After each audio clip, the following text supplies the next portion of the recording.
Next week, voters here in Maryland won't be heading to the polls just for the Democratic primary between Bernie Sanders and Hillary Clinton. They'll also be casting primary votes in a contentious race to fill the seat of Barbara Mikulski, Maryland's rock star politician who announced her retirement after 30 years in the United States Senate. This is a really big deal. Senator Mikulski is widely respected by both Republicans and Democrats. She's the longest-serving woman in Congress. Her successor has largely been narrowed down to the two frontrunners of the Democratic Party, Chris Van Hollen of Maryland's 8th District and Donna Edwards of Maryland's 4th District, both of whom are members of the House and who have tricky campaigns to run. They have to convince voters that they can carry on Mikulski's popular legacy while at the same time explaining to voters how each is different from the other. Deadline. It's been said that this is a contest between two candidates who agree on 99% of the relevant issues. And yet, despite their similarities, despite both being considered part of the progressive arm of the Democratic Party, opposing things like the TPP, Citizens United, and deportation raids, despite both supporting a two-state solution in Israel as well as the Iran deal, despite both championing Obamacare over single-payer, not-for-profit health care, the Democratic establishment has chosen to back Van Hollen while shunning Edwards. I mean, it is undeniable that Van Hollen is the establishment candidate. What sets Edwards apart and away from the good graces of the Democratic Party leadership is her outsiderness, so much so that the Congressional Black Caucus PAC has refused to endorse her. Edwards tries to use this as a reckoning point for support for her, saying that, yeah, I don't have all of the people who are entrenched in the establishment, but that's a mark against him. Powerful interests don't want Democrat Donna Edwards. That's a powerful reason why we do. Edwards and Van Hollen arrived from very different places. Edwards' career began with nonprofits. She worked for a number of progressive organizations, including Public Citizen and the ARCA Foundation, which has been critical of American foreign policy in South America. As a member of the House, she joined 55 other Democrats last year in boycotting Prime Minister Benjamin Netanyahu's controversial speech to Congress, which many considered an affront to Obama. Meanwhile, Van Hollen attended. She was also one of 22 Democrats who didn't sign on to a 2009 resolution declaring Israel's right to defend itself against attacks from Gaza. That's in contrast to Van Hollen's consistent defense of Israel, which has gotten him the support of the powerful right-wing lobbying group, the American Israel Public Affairs Committee, or AIPAC. More recently, Van Hollen compared her to the Tea Party in an attack ad that lambasted her vote for not supporting the 2011 debt deal, a deal she opposed for being riddled with tax loopholes for the rich. It's why the Post said Edwards was allergic to compromise, just like Tea Party Republicans. On the other hand, Edwards uses her image as an unwavering progressive to attract voters that might be turned off by someone like Van Hollen, who's not only the establishment candidate, but a career politician. Van Hollen spent more than 10 years in Maryland's General Assembly before becoming a member of the House in 2003, and he's managed to cultivate both a sense of leadership and loyalty to the party.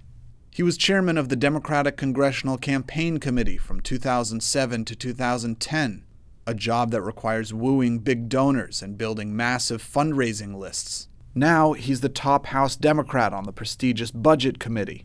Edwards has accused Van Hollen of being too entrenched in the Washington machine, preferring to work with Republicans and toe the party line rather than sticking to a progressive agenda. People worried about holding on to what they've got, and a Washington that doesn't see and doesn't care.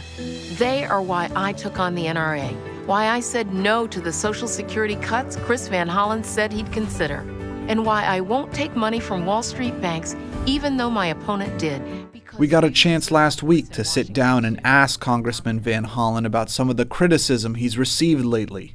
So, Congressman, you're an ensconced legislator with the backing of the Democratic establishment in the powerful seat that is Montgomery County, Maryland, which is the county that you represent. What are you going to propose that is different from your predecessors? First of all, this debate is not about establishment versus non-establishment. It's about actually getting progressive values translated into action. I've been endorsed by the Sierra Club in this race. They looked at the records of the two candidates, not a huge difference on voting records, but a huge difference when it comes to leading the way to actually get things done. That's why SEIU, one of the most progressive unions in the country fighting for working people, his endorsement. They endorsed Congresswoman Edwards when she ran in 2008. But despite support from the Sierra Club and the SEIU, some progressive groups have been skeptical of a Van Hollen candidacy. Last year, MoveOn.org and Credo Action expressed concern over Van Hollen's apparent willingness to raise the Medicare eligibility age and make cuts to Social Security in order to avoid the looming fiscal cliff of 2013. What really props Van Hollen up is his extensive list of endorsements. From scores of Maryland politicians to the Washington Post editorial board to the National Association of Realtors, Van Hollen's support is diverse and broad. He's raised more money than her, but to me that signifies a difference in investment and who your constituency is and who you're responsive to. Adam Jackson, an activist and organizer in the city of Baltimore who played a leading role in the Baltimore uprisings, is turned off by Van Hollen's success in gaining the support of the Democratic establishment. Donna, to me, is more community-centered, community-focused, and focused on how is she going to help take the resources and her social capital and political capital from the federal government and make it directly relatable to the Baltimore community and other surrounding communities in Maryland. Without the same kind of support as Van Hollen, Edwards has had to rely heavily on the support of a group called Emily's List. It's a political organization that supports liberal women in Washington, including Hillary Clinton and Elizabeth Warren. Emily's List supports pro-choice female candidates throughout the country, both the federal level and the state and local level. Emily's List has committed $2.4 million to the Edwards campaign. Congressman Van Hollen has, at least as of the end of the fourth quarter, had about $3 million cash on hand in his campaign account. Donna Edwards had about a tenth of that, about $300,000 cash on hand. And so Emily's List has spent a significant amount of money on independent expenditures to support her campaign. While Edwards does have the support of other groups, like the liberal pro-Israel group J Street, and more recently from Baltimore State's Attorney Marilyn Mosby, it's Emily's List that has really kept her campaign afloat.